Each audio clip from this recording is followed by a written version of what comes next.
Oremos. Padre Celestial, te damos gracias por el gran privilegio que nos concedes de reunirnos en este lugar para abrir tu palabra y escuchar tu voz. Pedimos, Padre, que al estudiar sobre las profecías de tiempo y cómo se relacionan con los profetas, que tu Espíritu Santo nos dé sabiduría divina para que podamos comprender la gran importancia de lo que vamos a estudiar. Te damos gracias, Padre, por escuchar y responder nuestra oración, porque te lo pedimos en el precioso nombre de tu Hijo, Cristo Jesús. Amén. Tal como mencioné en mi oración, vamos a estudiar en nuestro tema de hoy las profecías de tiempo y los profetas. Vamos a analizar 5 grandes profecías de tiempo que menciona la Sagrada Escritura. Ahora, estas 5 profecías de tiempo tienen que ver con algunos de los eventos más extraordinarios en la historia de la salvación como se haya registrado en la Sagrada Escritura. Estas profecías de tiempo tienen que ver con el primer profeta que menciona la Biblia. Tiene que ver con el diluvio universal. Tienen que ver con el éxodo de Israel de Egipto. Tienen que ver con el cautiverio de Israel en Babilonia. Y tienen que ver con la venida del Mesías y últimamente con el comienzo del gran juicio final. Es decir, las profecías de tiempo que vamos a estudiar no son profecías insignificantes. Son profecías que marcan los grandes eventos de la historia de la salvación que encontramos en el Sagrado Libro de Dios. Ahora, lo que quiero hacer es describir a manera de introducción la forma en que opera Dios cuando da o cuando dio estas profecías de tiempo. Hay cierto proceso que sigue Dios cuando llama a un profeta y le da una profecía de tiempo. Y lo que quiero es, al comenzar, explicarles ese proceso que sigue Dios. Es el siguiente.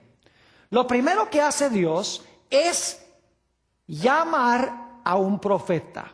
Dios llama a un profeta. Y a ese profeta Dios le imparte un mensaje. Vinculado con ese mensaje se encuentra una profecía de tiempo. Es decir, vinculada con la profecía o con el mensaje, hay un periodo de tiempo que se menciona. Ese mensaje que Dios le da a ese profeta es siempre un mensaje que tiene que ver con el juicio. Y vamos a encontrar que ese mensaje que está vinculado con una profecía de tiempo no es verdad presente para la época cuando ese profeta hizo su obra. Nuevamente repito, levanta Dios un profeta y al profeta le da un mensaje. Conectado con el mensaje hay un periodo de tiempo. El mensaje tiene que ver con juicio y el mensaje no es verdad presente para la época de ese profeta. Ahora, lo interesante es que después que pasa el periodo de tiempo en esa profecía que Dios le dio a ese profeta original, Dios levanta a otro profeta. Y a ese profeta que levanta Dios cuando el periodo de tiempo está terminando o ha terminado, Dios le da el mismo mensaje que le dio al primer profeta. Y ahora este mensaje dice, el mensaje que Dios le dio al primer profeta ahora se está cumpliendo. El mensaje que Dios le da a este segundo profeta siempre es un mensaje de juicio. No solamente es un mensaje de juicio, sino que es verdad presente para la época de ese profeta. Y finalmente, bajo el liderazgo del último profeta, Dios levanta bajo la dirección de ese profeta a un pueblo remanente de él. Nuevamente, quiero repetir el proceso porque es la base para lo que vamos a estudiar. Dios levanta a un profeta, le da un mensaje. Vinculado con el mensaje, una profecía de tiempo. El mensaje tiene que ver con juicio y el mensaje no es para la época de ese profeta. Al llegar a su fin ese periodo de tiempo, o al acercarse en algunos casos la terminación de ese periodo de tiempo, Dios levanta a otro profeta. Le da el mismo mensaje que le dio el primer profeta. Ese profeta dice, el tiempo del cual habló el primer profeta se ha terminado. Ahora es verdad presente. Es un mensaje de juicio, al igual que con el primer profeta, y Dios saca a través del liderazgo del segundo profeta a un pueblo remanente. Ahora, como les mencioné, quiero compartir con ustedes 5 profecías de tiempo muy importantes de la Biblia, a donde Dios sigue este proceso. Vayan conmigo al libro de Judas, los versículos 14 y 15. Judas, el versículo 14, y vamos a leer el versículo 15 también. Aquí tenemos mención del primer profeta de la Sagrada Escritura. Se llamaba Enoc. Dice allí en el versículo 14, de estos también profetizó Enoc. Fíjese que si profetizó tiene que haber sido profeta. De estos también profetizó Enoc, séptimo desde Adán, diciendo, he aquí vino el Señor con sus santas decenas de millares. ¿Y a qué va a venir el Señor con sus santos millares? Dice, para hacer juicio. Ahí está, un mensaje de juicio. Para hacer juicio contra todos. Y dejar convictos a todos los impíos de todas sus obras impías que han hecho impíamente. Y de todas las cosas duras que los pecadores impíos han hablado contra él. Así que Dios levanta a Enoc, le da un mensaje de juicio, de que Dios va a venir para juzgar a esa generación de impíos que se mencionan aquí en Judas 14 y 15. Ahora, inmediatamente nos preguntamos, ¿de qué juicio estaba hablando Enoc? La respuesta es doble. Porque Enoc estaba hablando de 2 grandes eventos que se realizaron, o uno se realizó y el otro se realizará en la historia. El primer evento fue el diluvio universal en los días de Noé. Y el segundo evento es la segunda venida de Jesús en poder y gloria. Y alguno dirá, Pastor Borg, ¿cómo sabe usted que Enoc estaba hablando de estos 2 eventos? La razón es muy sencilla. El Señor Jesucristo conectó los 2 eventos. En Mateo, el capítulo 24 y el versículo 37 al 39, Jesús nos explicó que lo que sucedió en los días de Noé sucederá de nuevo en los días cuando el Señor Jesucristo venga. Vamos a leer eso, San Mateo 24 y el versículo 37. Mas como en los días de Noé, así será la venida del Hijo del Hombre. Porque como en los días antes del diluvio estaban comiendo y bebiendo, casándose y dando en casamiento, hasta el día en que Noé entró en el arca, y no entendieron hasta que vino el diluvio y se los llevó a todos. Así será también la venida del Hijo del Hombre. Jesús conectó 2 eventos, el diluvio y la segunda venida. Así que Enoc, cuando dijo que Dios iba a venir en juicio, estaba hablando de estos 2 eventos. Estaba hablando del diluvio, cuando Dios iba a juzgar a los impíos de la raza humana, y está hablando de la segunda venida de Jesús. Ahora, alguno estará diciendo, está bien, Pastor Borg, el profeta primero de la Biblia, Enoc, Dios le dio un mensaje de juicio, de que Dios iba a venir en juicio, pero ¿dónde está aquí la profecía de tiempo que Dios le dio a Enoc? Bueno, para esto hay que estudiar con cuidado. En la Biblia no todo se encuentra en la superficie. Vamos a Génesis, el capítulo 5 y el versículo 21. Génesis, el capítulo 5 y el versículo 21. Está hablando de Enoc y del hijo que tuvo Enoc. Dice, vivió Enoc 65 años y engendró a Matusalén. ¿Cómo se llamaba el hijo de Enoc? Se llamaba Matusalén. Ahora, eso es importante. Los nombres en el libro de Génesis tienen gran importancia. Más de 75 veces se enfatiza en Génesis la importancia del significado de los nombres. Por ejemplo, Abraham, Israel, Jacob, Sarai, Sara, Betel, Peniel. Cada uno de esos nombres tiene una importancia muy grande. Los nombres en Génesis no son meramente nombres, tienen un significado muy importante. Y claro, la pregunta clave es, ¿qué significa el nombre Matusalén? En realidad este nombre se compone de dos palabras hebreas, es un nombre compuesto. La primera parte del nombre Matusalén viene del hebreo mut, que significa morir. La segunda parte del nombre de Matusalén viene del hebreo shalach, que significa enviar, morir y enviar. Juntando esas dos palabras, el nombre Matusalén significa cuando muera será enviado. Cuando muera será enviado. Inmediatamente uno se pregunta, cuando muera será enviado ¿qué? La respuesta es muy sencilla. Enoc, al ponerle a su hijo el nombre Matusalén, le está poniendo una profecía de tiempo. Porque está diciendo que cuando Matusalén muera, se va a cumplir el juicio del cual habla la Biblia en Judas 14 y 15. Es decir, cuando muera, será enviado el juicio del cual habló Enoc.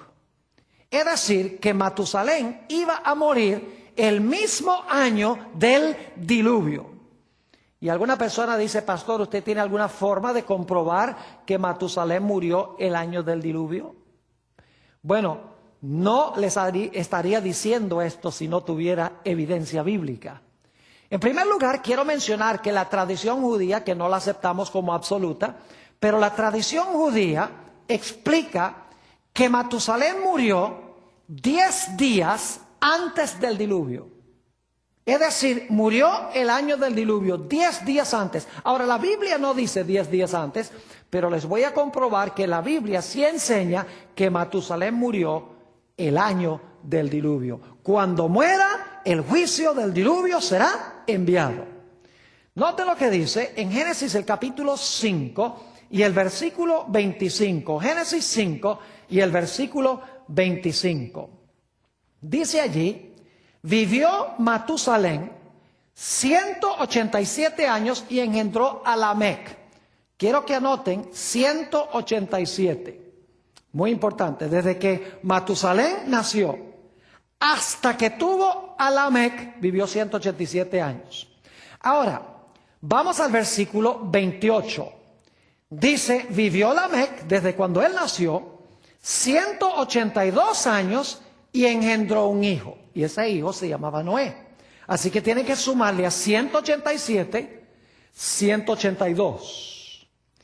Ahora la pregunta es, ¿cuántos años tenía Noé cuando vino el diluvio? Noten Génesis, el capítulo 7 y el versículo 11. Génesis 7 y el versículo 11. Dice así, el año 600 de la vida de Noé, en el mes segundo, a los 17 días del mes, aquel día fueron rotas todas las fuentes del grande abismo y las cataratas de los cielos fueron abiertas. ¿Cuántos años tenía Noé cuando vino el diluvio? 600 años. Ahora, lo que queremos hacer es sumar 187 más 182 más 600, que nos lleva desde el tiempo en que nació Matusalén hasta el tiempo en que vino el diluvio. Ahora, ustedes hicieron esa operación matemática. ¿Cuánto da 187 más 182 más 600? Da 969. Ahora, ¿cuántos años vivió Matusalén? Note lo que dice Génesis 5 y el versículo 27. Génesis 5 y el versículo 27. Dice allí, fueron pues todos los días de Matusalén 969 años y murió. Pregunta entonces, ¿murió Matusalén el año del diluvio? Absolutamente. Así que cuando Enoc le puso Matusalén, le estaba poniendo una profecía de tiempo. Estaba diciendo, cuando mueras, el juicio del cual yo hablé será enviado. Ahora, lo interesante es que este mensaje no era para los días de Enoc. Enoc fue transportado al cielo, dice la Biblia, y no vio cumplirse esta profecía. Es decir, no era para su época, no era verdad presente para su tiempo. Así que Dios llamó a Enoc, le dio un mensaje de juicio. Conectado con el mensaje de juicio había una profecía de tiempo, y esta profecía no era para los días de Enoc, era para el tiempo del cumplimiento. Ahora, se me ocurre preguntar, al final de este periodo, cuando iba a venir el juicio, levantó Dios a otro profeta que impartió el mismo mensaje que había impartido Enoc. Claro que sí. ¿Cómo se llamaba ese profeta? Ese profeta se llamó Noé. La Biblia dice que todo designio de los pensamientos del corazón del hombre era de continuo solamente el mal. Es decir, la sociedad estaba como dijo Enoc. Y por lo tanto Dios ahora llama a Noé. Y Noé predica y le dice a la gente, el tiempo del cual habló Enoc se está terminando. Esa profecía se va a cumplir en este tiempo. Arrepiéntete y entrégate a Dios. Note lo que dice en cuanto a Noé en segunda de Pedro, el capítulo 2 y el versículo 5. Segunda de San Pedro, el capítulo 2 y el versículo 5. Está hablando de Noé. Y dice, y si no perdonó al mundo antiguo, sino que guardó a Noé, pregonero de justicia. La palabra pregonero significa predicador en griego. Predicador de justicia, con otras 7 personas, trayendo el diluvio sobre el mundo de los impíos. Yo pregunto, ¿es eso lo que profetizó Enoc, que Dios iba a castigar a los impíos por su impiedad? Claro que sí. ¿Y quién anunció que Dios lo iba a hacer en su época? Fue Noé. Noé fue el profeta que se levantó al final de este periodo e hizo verdad presente el mensaje que había proclamado anteriormente Enoc. Ahora yo pregunto, ¿salvó Noé bajo su liderazgo a un pueblo remanente? Claro que sí. ¿Cuántas personas fueron salvas cuando Dios vino en juicio contra el mundo antediluviano? Ustedes saben, se salvaron un total de ¿qué? De 8 personas. Es decir, bajo el segundo profeta, Dios saca a un remanente. Este es el primer ejemplo de cómo obra Dios cuando llama a un profeta y le da una profecía de tiempo. Llama al profeta, le da un mensaje. Junto con el mensaje, una profecía de tiempo. Y le dice, esta profecía no es para tu época. Cuando está llegando el periodo a su fin, Dios levanta a otro profeta. Tiene el mismo mensaje de juicio. Dice, este mensaje de aquel profeta ahora es verdad presente, porque el tiempo está llegando a su fin. Y Dios, bajo el liderazgo de ese profeta, saca a un pueblo remanente. Los primeros 2 profetas con quienes Dios hace esto son Enoc y Noé. Ahora vamos a nuestro segundo ejemplo. Vayan conmigo a Génesis, el capítulo 20 y el versículo 7. Génesis, el capítulo 20 y el versículo 7. Aquí se habla de un individuo que generalmente no pensamos de él como un profeta. Pensamos de él más bien como un patriarca. Estoy refiriéndome a Abraham, el padre de todos los fieles. Pero la Biblia nos dice que Abraham fue profeta. Ahora permítame darles ese versículo en Génesis, el capítulo 20 y el versículo 7, pero primero les doy un poquito de contexto. Nos dicen en este capítulo 20 que Abraham fue a la ciudad de Gerar y el rey allí se llamaba Abimelech. Y claro, parece que Sara, la esposa de Abraham, era muy hermosa y Abraham tenía miedo de que Abimelech tomara a su esposa y lo matara a él. Entonces Abraham le dice a Sara: mira, Sara, dile a Abimelech que eres mi hermana. Que era una verdad, pero era solamente una verdad parcial, que es una mentira total. Y entonces Abimelech tomó a Sara por mujer y Dios se le apareció a Abimelech en sueños. Y aquí es que leemos Génesis 20 y el versículo 7. Dice Dios a Abimelech: ahora pues, devuelve la mujer a su marido, porque es profeta, y orará por ti y vivirás. Y si no la devolvieres, sabe que de cierto morirás tú y todos los tuyos. Yo pregunto entonces, ¿era Abraham un profeta según este pasaje? Claro que era un profeta. Ahora, ¿qué profecía de tiempo le dio Dios a Abraham? Vamos a Génesis, el capítulo 15 y los versículos 13 y 14. Génesis 15 y los versículos 13 y 14. Fíjense que este profeta que Dios llama, Dios le da un mensaje vinculado con una profecía de tiempo. Dice allí, empezando en el versículo 13 del capítulo 15, lo siguiente: entonces Jehová dijo a Abraham: ten por cierto que tu descendencia morará en tierra ajena y será esclava allí y será oprimida 400 años. Yo pregunto, ¿es esa una profecía de tiempo? Claro que sí. Dios está diciendo a través del profeta Abraham que el pueblo de Dios iba a ser oprimido por 400 años. Pero luego noten el versículo 14. Mas también a la nación a la cual servirán, juzgaré yo. ¿Es un mensaje de juicio? ¿Cómo no? Dice, mas también a la nación a la cual servirán, juzgaré yo, y después de esto saldrán con gran riqueza. Dios entonces llama a Abraham el profeta, le da un mensaje. Con el mensaje le da una profecía de tiempo, de que el pueblo de Dios iba a ser oprimido 400 años, pero al final del periodo Dios los iba a librar de su servidumbre. Ahora yo me pregunto, ¿será que este mensaje era para los días de Abraham?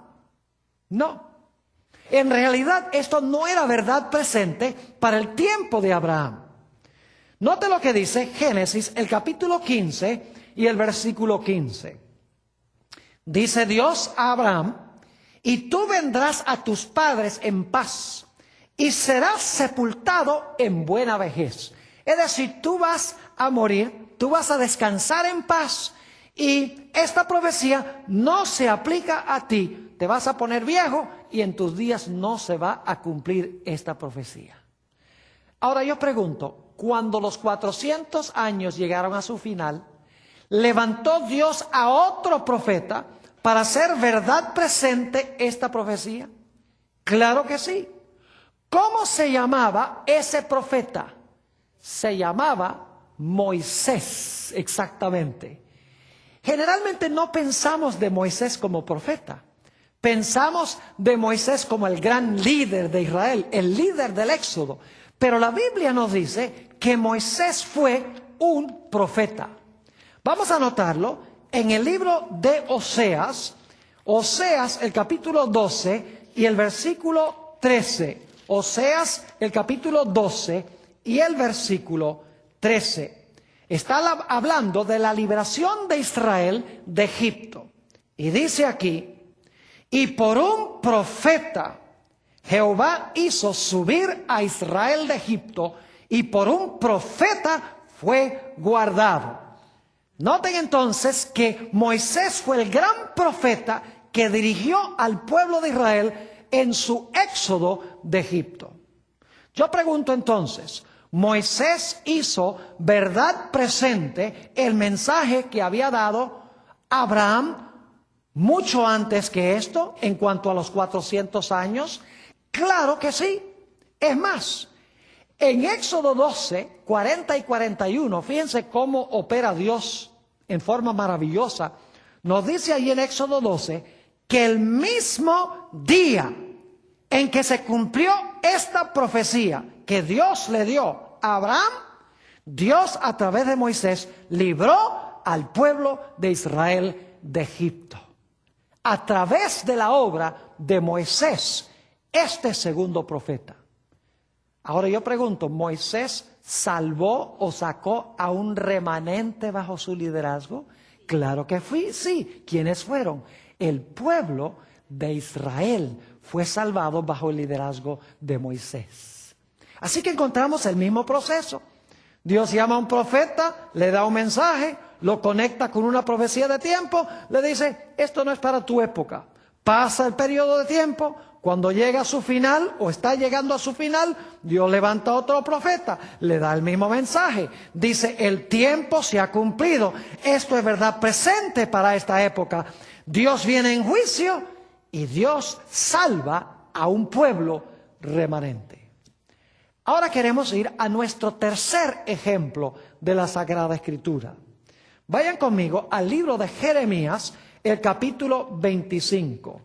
Jeremías, el capítulo 25, y voy a leer los versículos 11 y 12. Jeremías 25, y los versículos 11 y 12, les doy un poquito de contexto.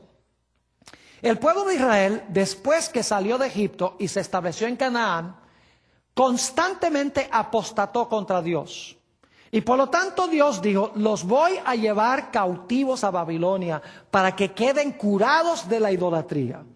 Los voy a llevar allá a Babilonia, voy a permitir que Nabucodonosor los oprima por causa de su idolatría para ver si quedan curados de la idolatría.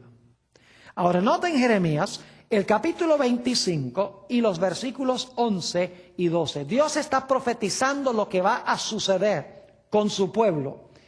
Dice, toda esta tierra, que es la tierra de Judea, toda esta tierra será puesta en ruinas y en espanto. Y servirán estas naciones al rey de Babilonia, ¿cuánto tiempo? 70 años. Pregunta, ¿fue Jeremías un profeta? Yo no sé si es necesario leer un versículo de la Biblia. Vamos a hacerlo. No dejemos ningún punto sin cubrir. Vayan conmigo a Jeremías, el capítulo 1 y el versículo 5. Jeremías 1 y el versículo 5. Aquí dice que Dios llamó a Jeremías como profeta desde el vientre de su madre. Dice allí, en el versículo 5, antes que te formase en el vientre, aún antes dice aquí, te conocí. Y antes que nacieses, te santifiqué, te di por profeta a las naciones. Entonces, ¿fue Jeremías un profeta? Claro que sí. ¿Le dio Dios un mensaje? ¿Cómo no? ¿Ese mensaje estaba conectado con una profecía de tiempo? Claro que sí. Ahora, noten lo que dice el versículo 12 de Jeremías 25. Y cuando sean cumplidos los 70 años, es decir, cuando este periodo de tiempo llegue a su fin, castigaré al rey de Babilonia. ¿Va a venir en juicio Dios contra el rey de Babilonia? ¿Va a juzgarlo? Claro que sí. Dice, castigaré al rey de Babilonia y a aquella nación por su iniquidad, ha dicho Jehová, y a la tierra de los caldeos, y la convertiré en desiertos para siempre. Dios dice a través de Jeremías, voy a permitir que mi pueblo vaya cautivo a Babilonia. Allí van a permanecer 70 años. Al final de los 70 años, yo los voy a sacar y los voy a librar de Babilonia y van a regresar otra vez a su tierra. Muy interesante. Ahora yo pregunto, ¿esta profecía era para los días de Jeremías? No. En realidad Jeremías murió décadas antes de que se cumpliese esta profecía. Y sin embargo Dios llamó a Jeremías, le dio el mensaje era un mensaje de juicio, iba vinculado con una profecía de tiempo, pero Dios le dice a Jeremías, esto no es para tu época. Ahora yo pregunto, al final de este periodo, levantó Dios a otro profeta para apuntar a esta profecía y decir, mire, la profecía se ha cumplido, Dios va a librar a su pueblo. Claro que sí. ¿Quién fue ese profeta? Se llamó Daniel. Vayan conmigo a Daniel, el capítulo 9 y los versículos 1 y 2. Daniel 9 y los versículos 1 y también el versículo 2. Dice aquí, en el año primero de Darío, hijo de Asuero, dicho sea de paso, esto está sucediendo en el año 538 antes de Cristo. Babilonia acabó de caer el año anterior. 538. Los 70 años se terminan en el año 536, 2 años después. Y fíjense la profecía que está estudiando Daniel.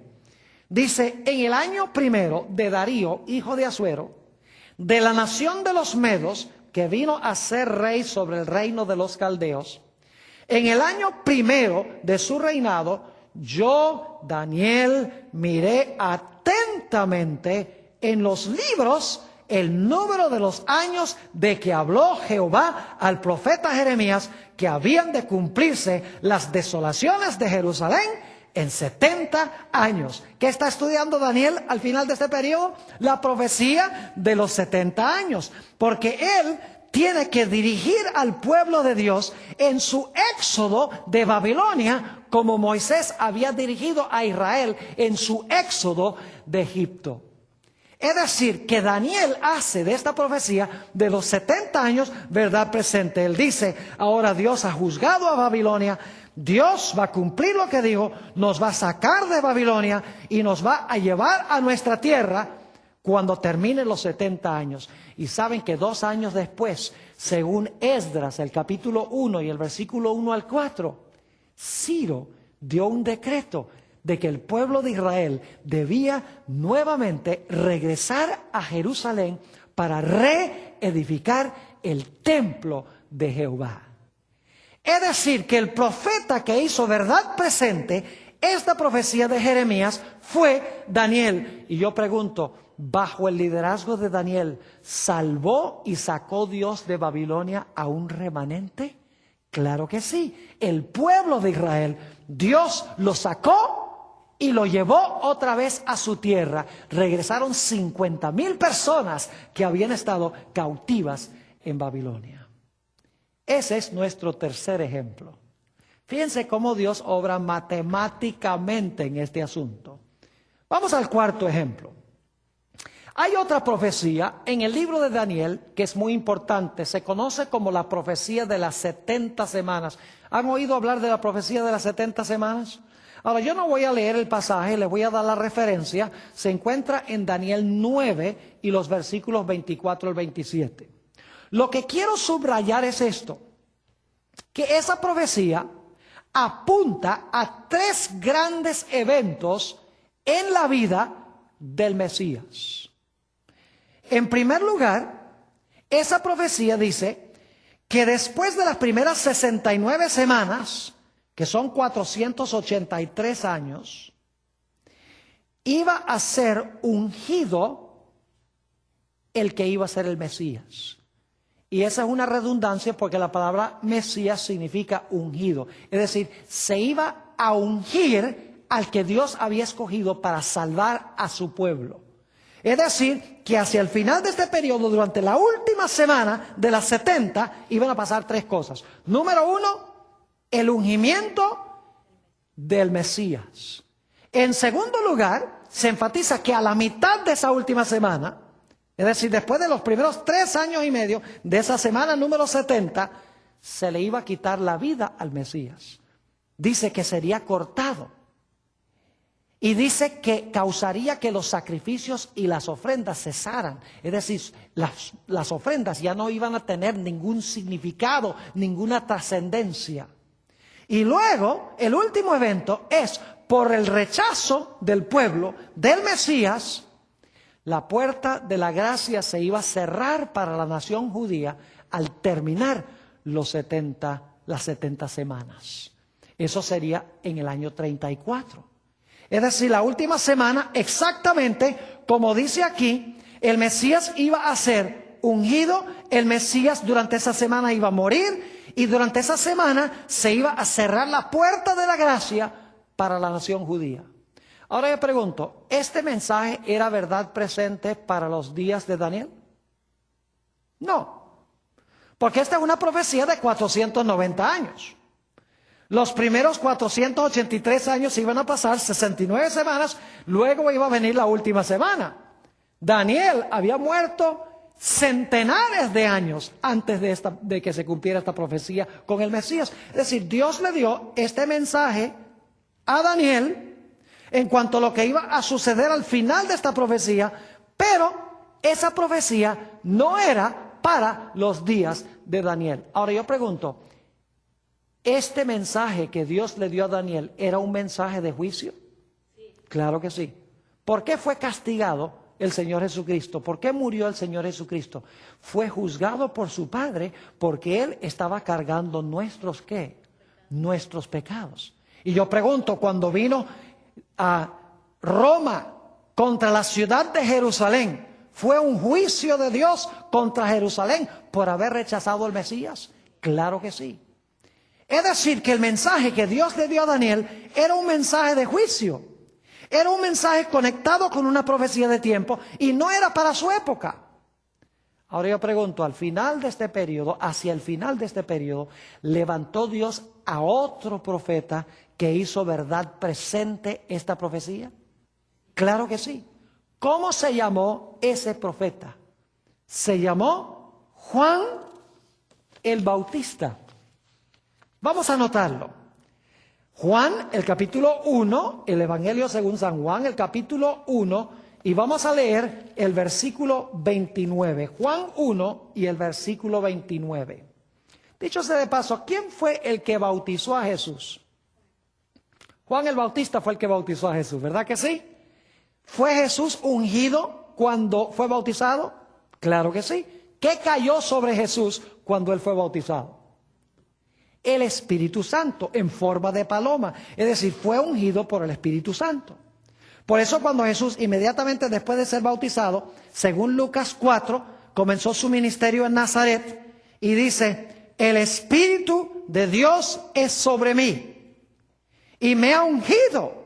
Y luego habla para predicar a los que están tristes, a los encarcelados, a los pobres, etc. Es decir, había sido ungido por el Espíritu Santo cuando fue bautizado. ¿Y quién fue el que lo bautizó? Juan el Bautista. Recuerdan que en la profecía de las 70 semanas, el primer gran evento iba a ser el ungimiento del Mesías. Ahora, ¿cómo introdujo Juan el Bautista al Mesías? Noten Juan 1 y el versículo 29. El siguiente día vino Juan a Jesús. Vio Juan, a Jesús que venía a él. Y dijo, he aquí el ¿qué? El Cordero de Dios que quita el pecado del mundo. Noten el versículo 32. También dio Juan testimonio diciendo, vi al Espíritu que descendía del cielo como paloma y permaneció sobre él. Fíjense, ungido y lo presentó como el Cordero de Dios. Noten el versículo 36. Y mirando a Jesús que andaba por allí, dijo, he aquí el Cordero de Dios. Ahora yo pregunto, ¿qué era lo que pasaba con los corderos en Israel? Los corderos eran sacrificados. ¿Cuál era el segundo gran evento de la profecía de las 70 semanas? Que el Mesías iba a ser ¿qué? Cortado, que el Mesías iba a morir. Y Juan el Bautista lo introduce como el Cordero que va a morir. Juan el Bautista lo bautiza y en ese momento Jesús es ungido. Ahora yo pregunto, ¿será que Juan el Bautista también habló a los judíos en cuanto al hecho de que si no se arrepentían se iba a cerrar la puerta de la oportunidad para ellos? Claro que sí. Vayan conmigo al Evangelio según San Mateo, el capítulo 3. San Mateo, el capítulo 3, y quiero leer el versículo 10. San Mateo, el capítulo 3 y el versículo 10. Aquí Juan el Bautista está comenzando su ministerio. Y vamos a leer el versículo 9 para el contexto. Dice Juan el Bautista: y no penséis decir dentro de vosotros mismos, a Abraham tenemos por padre. Es decir, no se jacten de que son judíos literales. Porque yo os digo que Dios puede levantar hijos a Abraham aún de estas piedras. Saben que en el deseado de todas las gentes dice que no estaba Juan apuntando a un montón de piedras, sino que estaba apuntando a los soldados gentiles que se habían presentado para el bautismo de Juan. Porque los judíos pensaban que los gentiles eran piedras, porque según ellos tenían un corazón de piedra. Les decían cerdos, porque supuestamente eran inmundos, y les decían también perros a los gentiles. Imagínense eso. Le decían piedras. Dios está diciendo a través de Juan el Bautista: mire, no piensen que son gran cosa porque son hijos de Abraham, porque Dios, si quiere, puede levantar hijos de Abraham de estos gentiles, si Él quiere. Y luego noten el versículo 10. Y ya también el hacha está puesta a la raíz de los árboles. Fíjense, quiero que noten que está hablando de árboles y luego habla de uno. Dice, por tanto, todo árbol, singular, todo árbol que no da buen, ¿qué? Fruto, es cortado y echado ¿dónde? En el fuego. Yo pregunto, ¿es ese un mensaje de juicio? Sí. Oh, claro que sí. Ahora, ¿a qué árbol se estaba refiriendo Juan el Bautista cuando dijo cualquier árbol que no produzca fruto será cortado y echado en el fuego? En realidad estaba hablando del pueblo judío, que profesaban ser hijos de Abraham, pero sus obras, sus frutos mostraban que no eran hijos de Abraham. Ahora, yo quiero compartir con ustedes una historia, no la vamos a buscar, pero se las voy a relatar. Al final del ministerio de Jesús, solo unos pocos días antes de su muerte, Jesús vio en la distancia a una higuera y tenía hambre. Y le dice a los discípulos, miren, vamos allá a la higuera a ver si conseguimos algún fruto porque tengo hambre. Y los discípulos, está bien, nosotros también tenemos hambre. Y van con Jesús y cuando llegan al árbol, esa higuera con hojas hermosas, frondosas, dice la Biblia que no tenía ni un solo higo. Ahora, en Tierra Santa, cuando la higuera tiene hojas, significa que debe tener fruto. Porque primero le sale el fruto y luego después le salen las hojas anunciando que tiene fruto. Si tenía hojas, debía haber tenido fruto, pero no tenía. Es decir, era un árbol que no había producido fruto. Y por lo tanto el Señor Jesucristo le dijo a ese árbol, nunca más crezca fruto sobre ti, jamás. Y dice la Biblia que el siguiente día, cuando Jesús pasó con los discípulos por allí, esa higuera se había secado desde sus raíces. Esa higuera representaba al pueblo de Israel, que iba a rechazar al Mesías. En el año 34, al concluir las 70 semanas, se iba a cerrar la puerta de la gracia, no para los individuos. Dios ama a los judíos, pero para la nación judía se iba a cerrar la puerta de la oportunidad y el evangelio iba a ir a los gentiles. Y fíjense que en el año 70, no solamente el árbol fue cortado, sino que fue echado en el fuego, porque la ciudad de Jerusalén fue quemada con fuego por las tropas romanas. Es decir, que Daniel profetizó 3 grandes eventos de la vida del Mesías. 1, su ungimiento. 2, su muerte. Y 3, el cierre de la puerta de la gracia para la nación judía. Juan el Bautista se levanta y predica esos 3 mismos asuntos. Bautiza a Jesús cuando es ungido. En segundo lugar, lo presenta como el Cordero de Dios que iba a morir. Y en tercer lugar, dice, si la nación judía no produce fruto, será que cortada y echada ¿dónde? Y echada en el fuego. Qué interesante este proceso, ¿verdad que sí? Matemático. Hemos visto 4 ejemplos hasta ahora. Necesitamos en los últimos minutos que nos quedan ir a nuestro último ejemplo. Ahora, dicho sea de paso, ¿sacó Dios a un remanente como resultado de la obra de Juan el Bautista y luego la obra posterior de Jesús? Claro que sí. En Romanos, el capítulo 11, el apóstol Pablo lo llama un remanente salvo por gracia. Fíjense que los discípulos todos eran judíos. Y eran muchos de ellos discípulos de Juan, que aceptaron al Mesías. Es decir, bajo el liderazgo de Juan y Jesús, que vino después de él, se salvó a un remanente. Cuando Dios juzgó a la nación judía, también Dios recuperó de entre los gentiles a un remanente fiel a Él. Ahora necesitamos ir a nuestro último ejemplo. Daniel tiene otra profecía. Se conoce como la profecía de los 2300 días. Se encuentra en Daniel 8 y el versículo 14. Si quieren ir allí conmigo, Daniel 8 y el versículo 14. Dice, y él dijo, hasta 2300 tardes y mañanas, luego el santuario será purificado. Ahora, sabemos que las profecías, días, representan años. Es decir, Daniel está diciendo, en 2300 años el santuario será purificado. Ahora, en Daniel 9 nos explica que la profecía de los 2300 días comienza en el año 457 a.C., con el decreto de Artajerjes de restaurar y edificar la ciudad de Jerusalén.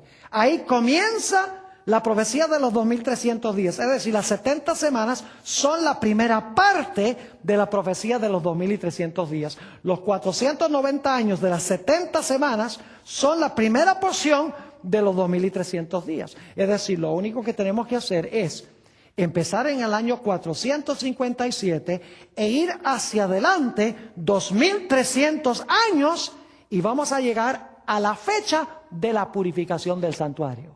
Ahora escuchen bien, no puede ser este santuario el santuario terrenal. ¿Y saben por qué? Porque el santuario terrenal fue destruido en el año 70. Y esto nos lleva hasta el año 1844. En esa fecha no había santuario en la tierra, no había templo en la tierra, había sido destruido el templo judío por los romanos. Cuando vamos al libro de Hebreos, notamos que el templo de los cristianos es el templo celestial. El santuario en el cual obra Cristo es el santuario celestial.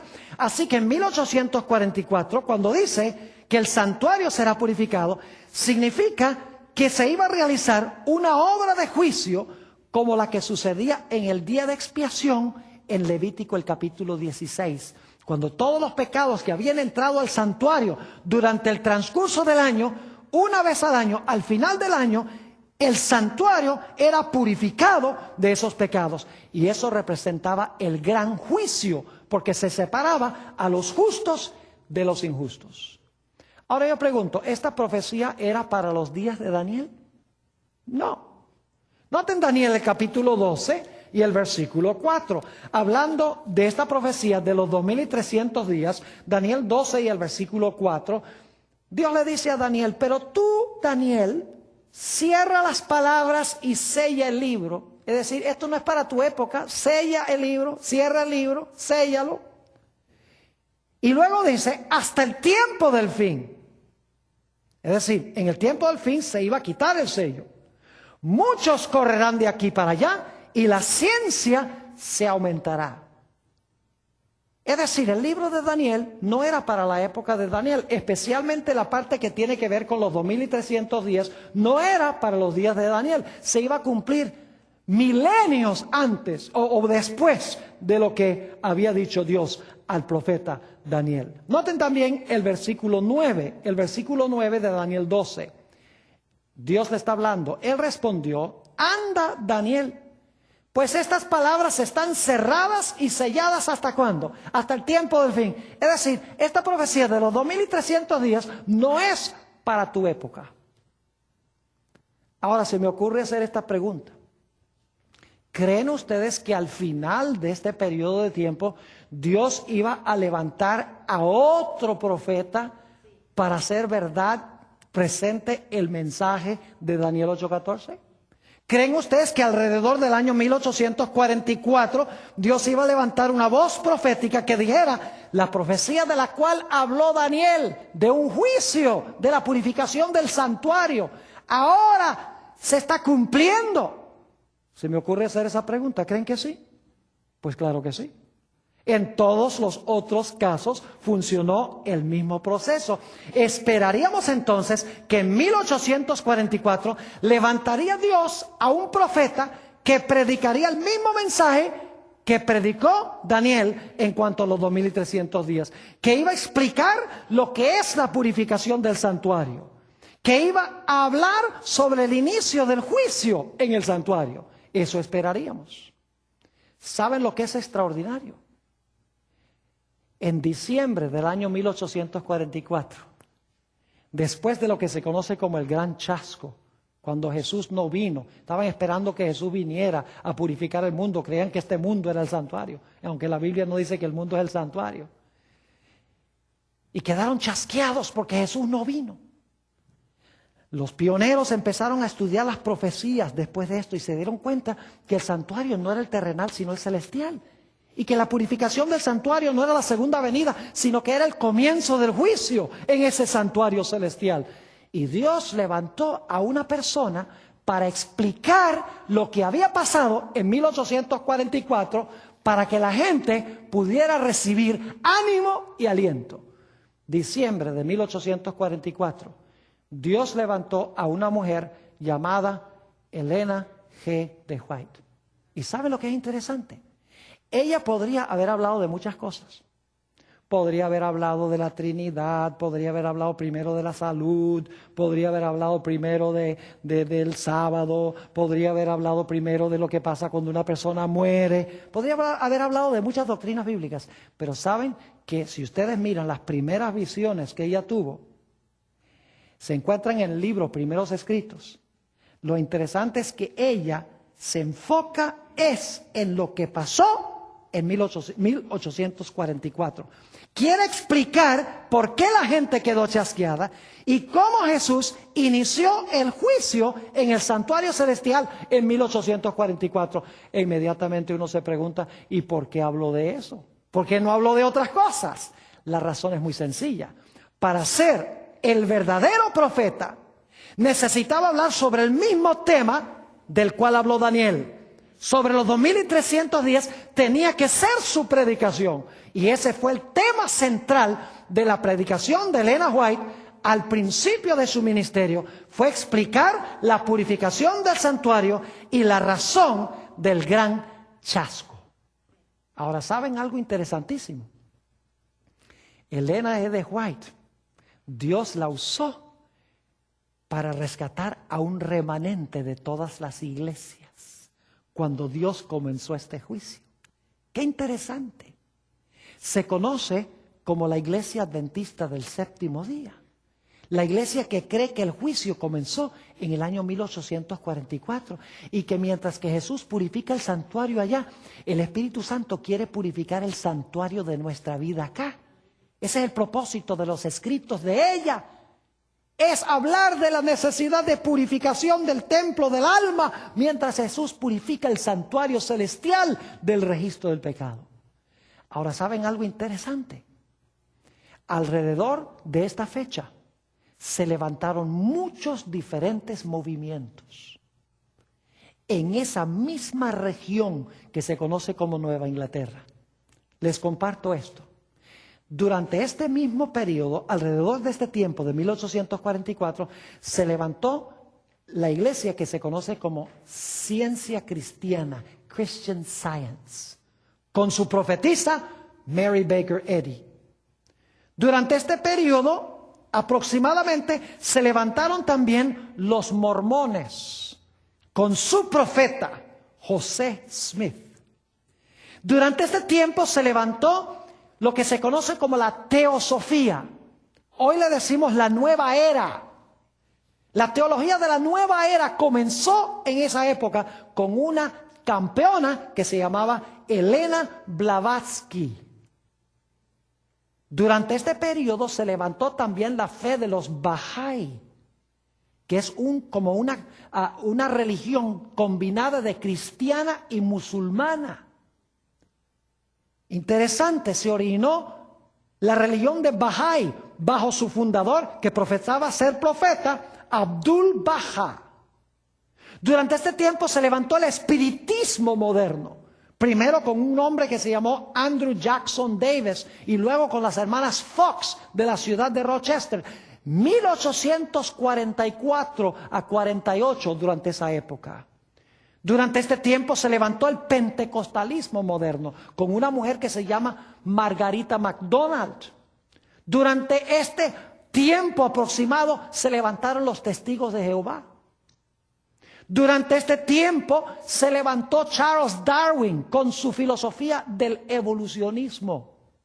Durante este tiempo escribieron su filosofía Carlos Marx y Federico Engels, que llegó a ser la base del comunismo. Todos estos movimientos y muchos otros menores que no voy a mencionar se levantaron alrededor del año 1844. Yo pregunto, ¿por qué creen ustedes que esos movimientos, todos esos, se levantaron alrededor de 1844? Porque Satanás sabía cuándo se iba a cumplir la profecía de los 2300 días. Y él quería confundir las mentes de la gente, no sabiendo dónde estaba la verdad. Por eso levantó todos esos diferentes movimientos para que la gente estuviera confundida. Ahora algunos dicen, Pastor Bor, ¿cómo sabe usted que el movimiento adventista es el verdadero? Es muy sencillo.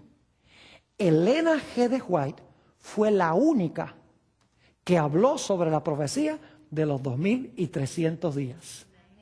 Todos los demás hablaron de otras cosas. José Smith dijo que se podía casar uno con muchas mujeres, los testigos de Jehová, de que Jesús no es Dios, los Bahá'í, otras doctrinas, ciencia cristiana, de que no tenemos un cuerpo real, el espiritismo, que uno puede hablar con los muertos, el pentecostalismo, que uno debe hablar en lenguas. En otras palabras, toda clase de doctrinas enseñaban estos movimientos, pero había una sola profetisa que habló de los 2300 días y fue Elena White. Así que si están buscando cuándo encontrar el verdadero don profético y en qué pueblo, se puede hacer desde esta perspectiva matemática de la palabra de Dios. Así que lo único que nos vale es estudiar estos preciosos libros que Dios nos ha dejado.